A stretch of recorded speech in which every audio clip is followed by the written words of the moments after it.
رسول اللہ صلی اللہ علیہ وسلم نے ایک ورد عطا کیا جس کے صدقے رزق دیا جاتا ہے۔ تبلیغ والوں کا یہ خاص وظیفہ ہے۔ دنیا اتنی کہ سنبھالنے کی جگہ نہ ملے۔ حضرت مولانا الیاس صاحب علیہ رحمہ اپنے ساتھیوں کو فجر کی سنت اور فرض کے درمیان پڑھنے کی ترغیب دیتے تھے۔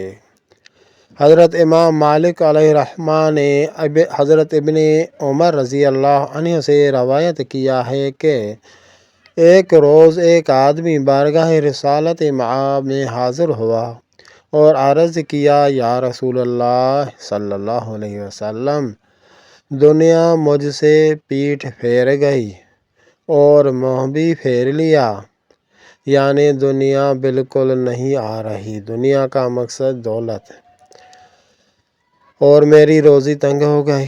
رسول اللہ صلی اللہ علیہ وسلم نے اس آدمی کو کہا کہ ملائکہ کی جو نماز ہے اور اللہ کے مخلوق کی جو تسبیح ہے اس سے تو کیوں غافل ہو گئے؟ اس کے صدقے ان سب کو رزق دیا جاتا ہے۔ جب صبح صادق طلوع ہو تو یعنی نماز فجر کی اذان ہو جائے تو یہ تسبیح 100 بار پڑھا کرو۔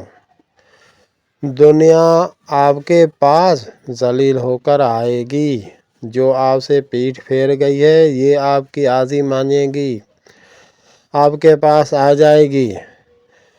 کچھ عرصے کے بعد وہ اصحابی آیا اور اس نے آ کے عرض کیا، یا رسول اللہ، دنیا اتنی ہو گئی ہے کہ رکھنے کی جگہ نہیں ملتی، اور وہ تسبیحات یہ ہے: بسم اللہ الرحمن الرحیم، سبحان اللہ و بحمدہ، سبحان اللہ العظیم، استغفر اللہ، سبحان اللہ و بحمدہ، سبحان اللہ العظیم، استغفر اللہ۔ 100 بار پڑھیں، دولت ہی دولت